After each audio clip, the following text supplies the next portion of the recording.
MIPS Processor Verification series, we will be verifying a MIPS processor from scratch with UVM. And in this series, we will assume that you are absolutely a noob in verification. So we will be learning everything from scratch. And in this session, we will be learning the basics of verification. So why verification matters? So the design process is creative, but it can introduce errors in that, and the designer might translate a specification into RTL with assumptions or interpretations. So as a job of a verification engineer, you have to independently interpret the same specification and test the design to ensure accuracy. Like you have to see design as the black box. So, what is the purpose of the verification? It ensures the design matches its specifications and functions as intended. And second, what should be our approach for verification? First, we start with the plan, just like architecture starts with blueprint. So, verification engineer and ensures the design behaves as expected in all conditions. So, let us now talk about the verification hierarchy. So, the first level is the block level, second, boundary level, then system level. So, let us discuss each of them. So, in single level module, like for example, we test the individual components. For this, we can think of an ALU.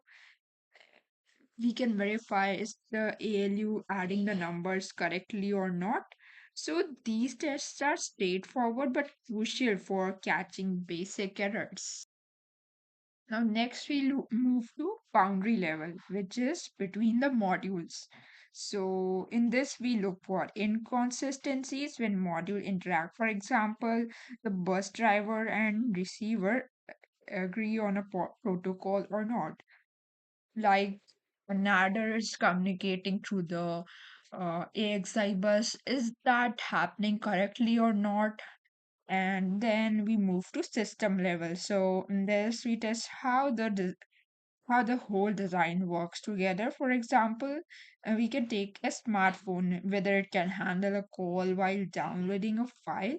Then, so these tests mimic real world scenarios, and they uncover the complex timings and integration issues. So as scope increases, simulations slow down, but they become more realistic and valuable. So now why system Verilog? So system Verilog elevates your ability to test designs. So it's just like an HDL, but it's a hardware verification language or HVL with unique features. First, it offers constrained random simulation generation, which means it automates generating test scenarios. Next, it offers functional coverage. So this measure what is being tested and identify the gaps. Next, object oriented programming, it organize and reuse the code efficiently.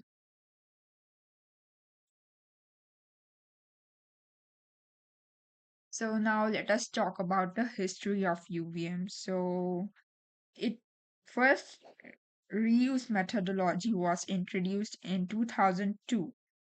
It was an early methodology focused on reusable verification components. And then in 2003, we introduced a reuse verification methodology. So it focused on reusability within verification process.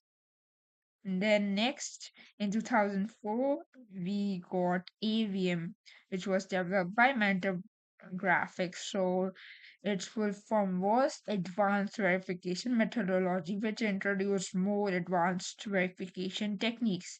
Then Synopsis with collaboration with ARM.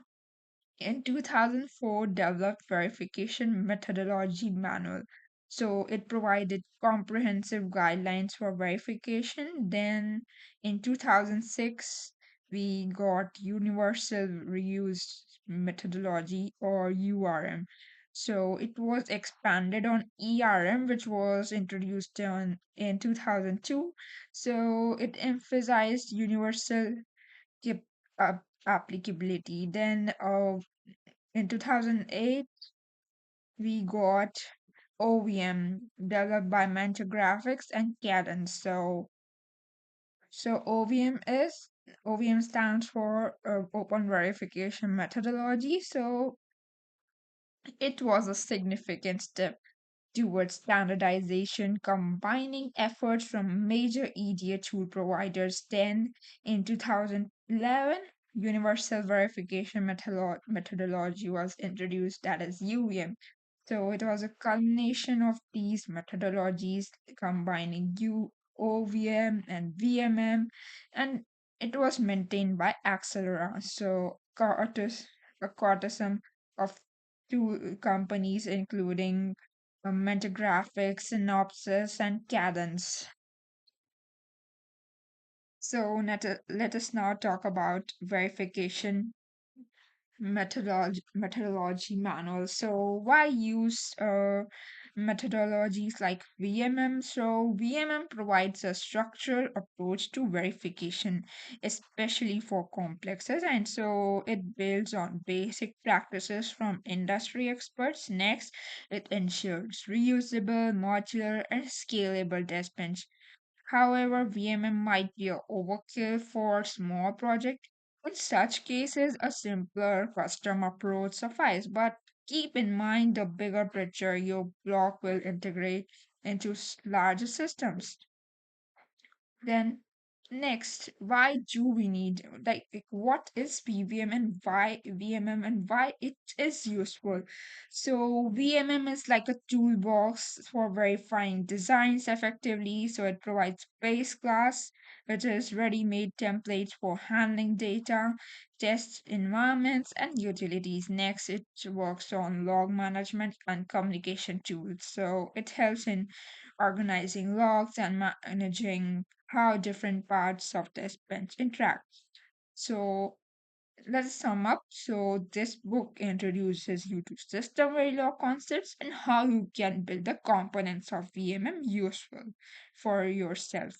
And then learning these techniques give you a deeper understanding of logic behind verification.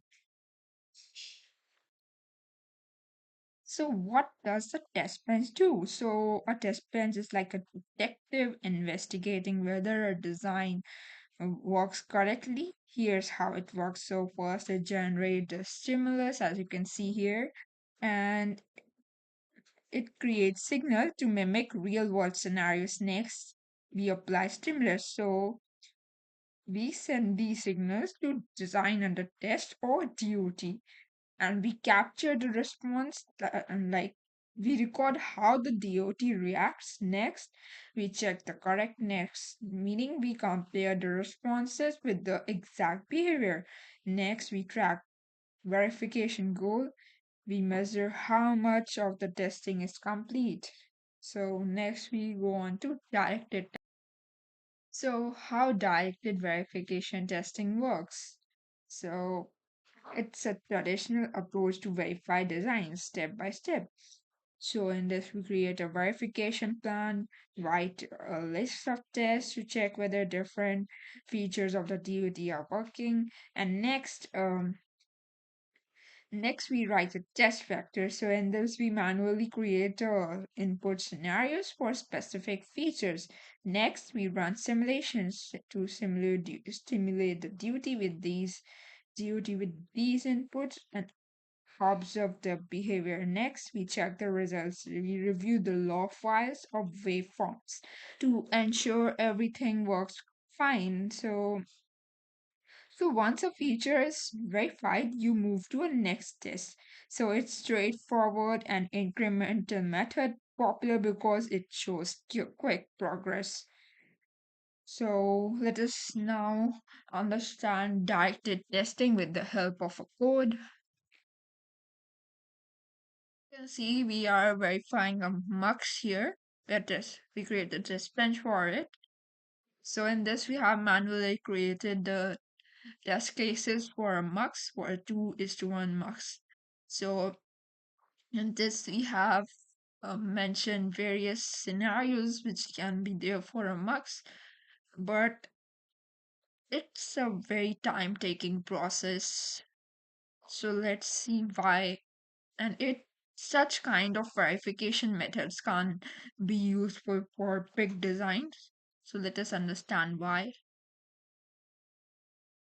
As you can see in this image, so they show how directed test incrementally covers the features in the verification plan. Each test is targeted at a very specific set of design elements. So if you had enough time, you could write all the tests needed for 100% coverage of entire verification plan. What if you do not have necessary time or resources to carry out a directed testing approach? As you can see, while you may always be making forward progress, the slope remains the same. So when the design complexity doubles, it takes twice as long to complete or require twice as many people to implement it. Neither of these situations is desirable. So you need a methodology that finds bug faster in order to reach the goal of 100% coverage, right? So directed tests provide steady progress, but they don't scale well for large or complex design. So this is very advanced verification. This is where advanced methodology like constrained random testing come into play to cover more ground faster. So let us now talk about other methodologies. So first we talk about constrained random stimulus. So instead of manually writing inputs like in directed tests, random values are generated. So these values are controlled with constraints to ensure they are meaningful. Next, functional coverage. So it measures how much the design has been tested. So this tells if your random tests are thorough or if there are gaps. Then comes layered test bench with transactors. So in this, the test bench is divided into layers, each handling a specific part of the progress, like sending data or verifying outputs. So transactors act like a translator between these layers, managing data flow. Then we have common test bench for all tests. So one test bench infrastructure is used for all tests. Only specific parts of the test, like unique scenarios, are added separately. Keep the base test bench clean and reusable. Next, separate test specific code. So code for individual test cases is kept separate from the core test bench to avoid unnecessary complexity. So why we use these principles? First, directed test. So test specific features you know about, but they may miss unexpected bugs.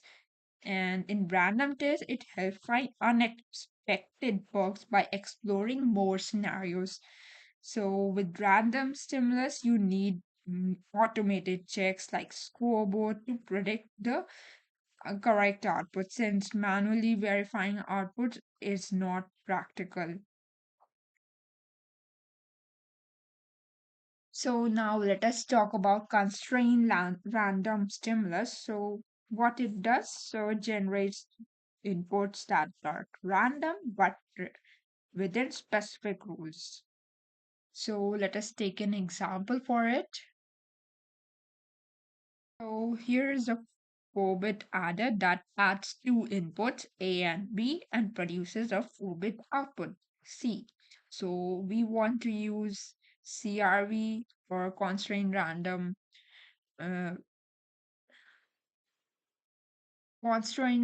verification. So to generate a set of test cases that cover a wide range of scenario and satisfy the following constraint. We have specified input values A and B, and they are within the range 0 to 15. That is, they are 4-bit numbers. Then the adder should operate, then the output value C should be within the range of 0 to 31. So the adder should operate correctly for both signed and unsigned inputs. The adder should operate correctly for all possible combinations of A and B. So this is how we can set up constraints. Constraint random verification technique is a is for generating randomized test cases with specific constraint to ensure that the generated input stimuli meet certain design requirements. So a set of constraints that capture. So in CRV, there are a set of constraints that capture the requirements of the design, such as data ranges, timing requirements, and interface protocols are defined. So the test bench can generate a set of input stimuli that satisfy these constraints. So the generated test cases can be used to verify design's functionality and performance. So it's a popular verification technique because it can generate a large number of randomized test cases that cover a wide range of scenarios. By using CRV, a verification engineer can quickly identify potential design bugs that may not be found using other verification techniques. So one of the major advantage of CRV is scalability. So it can be used to verify designs of any size and complexity and can generate millions of test cases with relative ease. So additionally, CRV allows for quick iteration and modification of test cases, which can accelerate the verification process. But CRV have some limitations. So the generated test cases may not cover all possible scenario and some bugs may still go undetected. Additionally, creating effective constraints can be challenging, especially for complex designs. Finally, debugging failed test cases can be difficult. So the root cause of the failure may not be immediately apparent. Now, with the diagram, with help of a diagram, let us understand CRV in more detail. So this figure illustrates the difference in coverage over time between constrained random test and directed test. So let us talk about random test first. So initially it covered a broad area of the design space, sometimes hitting unexpected or unintended areas. So this can be beneficial. It covers a bug that a directed test might miss. So, however, these tests can also overlap with each other or explore areas that are not relevant. So, additional constraint may be needed to avoid illegal cases. Next, let us talk about directed test cases. So these are most focused and specifically designed to hit the certain edge cases that a random test might miss. So directed tests are often written to target particular scenarios in the design that are less likely to be covered by a random testing alone. So over time, random tests cover majority of the design, but directed tests are necessary to fill the gaps, ensuring full coverage. So let us dive deeper into constraint random testing. Let us understand with the help of this diagram. So this figure shows a typical process of how coverage improves as you constrain random tests with different seeds and make modification to improve the test. So first of all, the first step is to run the constraint random test. So these tests then when executed with different random seeds explore various parts of the design. Next, We identify a hole in coverage. So after running the random test, the coverage reports will show which areas of the design were not functionally covered. After this, for the remain uncovered scenarios, we write directed tests that specifically target those gaps which were not covered with constraint random testing. Then if random tests are hitting illegal areas, we add constraints to prevent generation of illegal stimuli. So in some cases, you may also need to make minimal changes to the test bench or to design other tests to properly explore those uncovered areas. Then we then over time, as you refine the random test, add directed tests to improve the constraints. Your coverage towards full functionality, your coverage toward full functional coverage of the design. So what are the key takeaways? So constraint random testing provides broad coverage but may leave some gaps or overlap certain areas. And directed tests are written to target the areas that the constraint random tests are unlikely to hit. Next, the coverage report help identify these gaps through iterations, like example, adding constraint writing directed tests. You can achieve complete coverage. So now let us talk about directed versus random testing. So random tests cover more scenario and may find unexpected bugs. Directed tests focus on specific known feature. So how can you improve the coverage? You run random tests with different seeds, then identify coverage gap using functional coverage reports, then add constraint or directed tests to target the missing areas. So what should you randomize? So when randomizing the inputs for testing a design, it's not just about randomly generating data to cover deeper bugs, particularly in control logic. You need to think more broadly and include following aspects. So first aspect is device configuration. So in this we configure the device in many legal ways as possible. So mimicking how it might operate in real world scenario. And we talk about environmental configuration. So in this, we randomize the simulation environment, like number of device connected, their configuration, length of the simulation, or timing delays. So for example, for chip connecting PCI buses, randomly choose the number of buses 1 to 4 devices per bus 1 to 8 and parameters like memory address. So we use functional coverage to track which configurations are tested. Now next the input data. So randomly fill transaction fields such as bus write operations or packet headers while ensuring they conform up to constraints. So in this we include layered protocols, error scenarios, and data verification using tools like scoreboards. Then next, we talk about protocol exceptions, errors, and violations. In this, we cover the test edge cases where the device could fail, such as transaction not completing, invalid operations, situations where two signals that should never be active together are driving simultaneously. So, example, if two mutual exclusive signals are active, ensure the device either handles the error gracefully or logs the issues.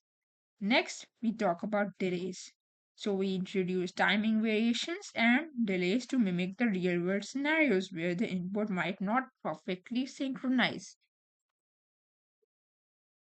When designing and testing complex systems, timing plays a crucial role in finding bugs that may not appear during straightforward or fast paced testing.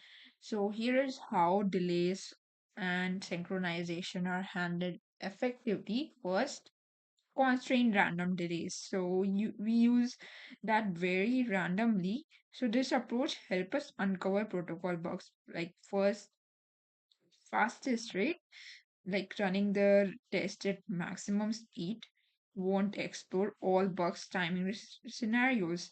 Then intermittent delays, so it introduce delays can so introducing delays can reveal subtle timing issues that occur when data is not perfectly synchronized. Next, testing with multiple inputs.